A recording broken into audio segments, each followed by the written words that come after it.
हम कर रहे हैं प्रश्नावली 3.3।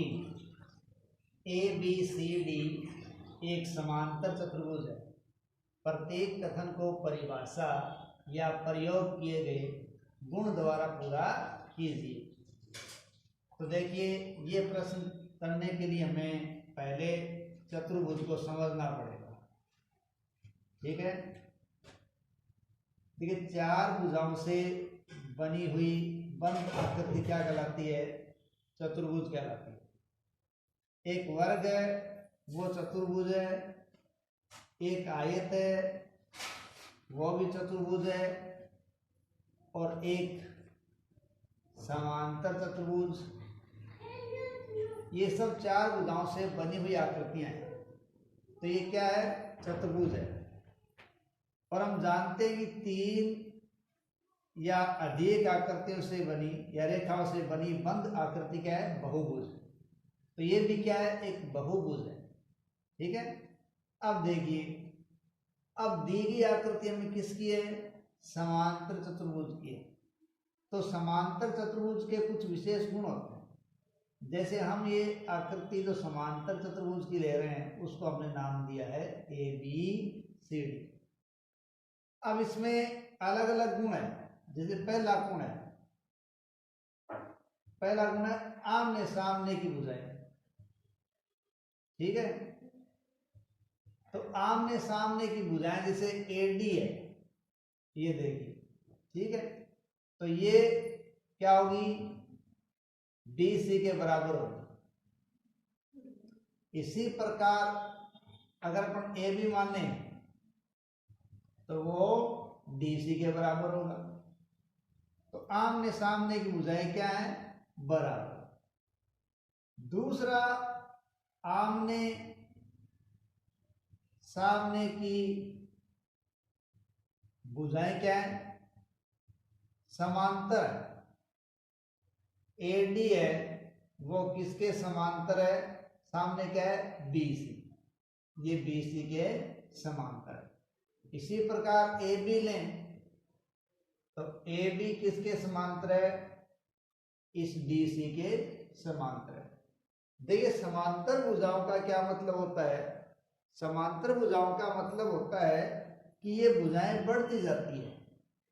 ठीक है, और कहीं भी ये एक दूसरे को काटती नहीं है। तो ये इनका विशेष गुण होता है। इसी प्रकार समांतर चतुर्भुज के अंदर जो सम्मुख कोण होते हैं वो परस्पर बराबर होते हैं। ठीक है, तो तीसरी बात यहां आ जाएगी किसकी? सम्मुख कोण की। तो देखिए, ए है, उसका सम्मुख कोण क्या है? C। तो ये क्या है? परस्पर बराबर है। इसी प्रकार D है, वो किसके बराबर होगा? B के, क्योंकि D का सम्मुख कोण क्या है? B है। इस प्रकार ये भी आपस में बराबर होते हैं। ठीक है, तो ये बात आ गई सम्मुख कोणों। और आसन कोण, ठीक है, आसन कोण है वो होते हैं 180 डिग्री के। आसन कोण का मतलब है एक ही रेखा पर बने कोण। अब से ये रेखा है A और B, तो A का कोण और B का कोण दोनों मिला के क्या होंगे? प्लस करेंगे। यहां देखिए, यानी A का कोण और B का कोण, ये दोनों एक ही रेखा पर बने या यूं के नजदीक नजदीक के कोण वो आसन कोण कहलाते हैं। तो 180 डिग्री होता है। इसी प्रकार B C देखें, B प्लस C, तो वो भी दोनों क्या होंगे? 180 डिग्री। इसी प्रकार अपन C प्लस D देखें तो भी 180 डिग्री, और A प्लस D देखें तो भी 180 डिग्री। तो ये आसन कोण क्या होंगे? 180 डिग्री के होंगे।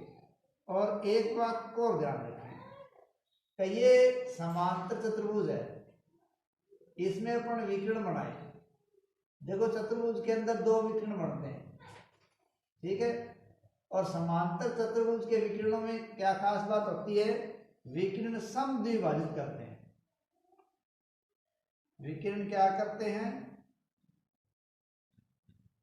ठीक है, समांतर चतुर्भुज के विकर्ण एक दूसरे को समद्विभाजित करते हैं। कहने का मतलब है कि विकिरण जा करते वहां से बिल्कुल दो बराबर भागों में बंट जाते हैं। जैसे यहां हमने क्या माना, ये O माना है, तो अब A और O जितना है उतना ही क्या होगा, O और C होगा, दोनों बराबर होंगे। मान लीजिए O और A ये यहां से लेकर यहां तक 3 सेमी की है, ठीक है, तो यहाँ ये भी क्या होगी, 3 सेमी की होगी।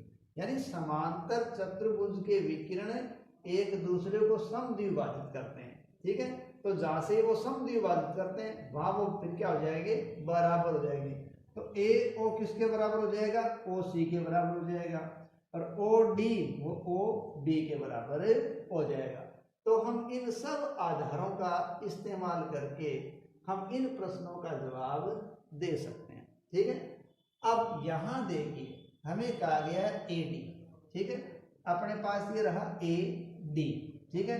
अब ये समांतर भुजा है और इसकी समांतर भुजा कौन सी है, सी बी, या यूं कहें कि बी सी है।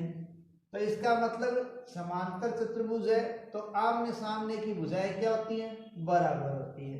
तो ए डी किसके बराबर आ जाएगा, बी सी के बराबर आ जाएगा। तो यहाँ क्या होगा, ए डी बराबर बी सी, ये इसका आंसर हो जाएगा, ठीक है। दूसरा प्रश्न देखिए, कोण, ठीक है, अपने को दे रखा है कोण डी सी बी, ठीक है, डी सी बी, ठीक है।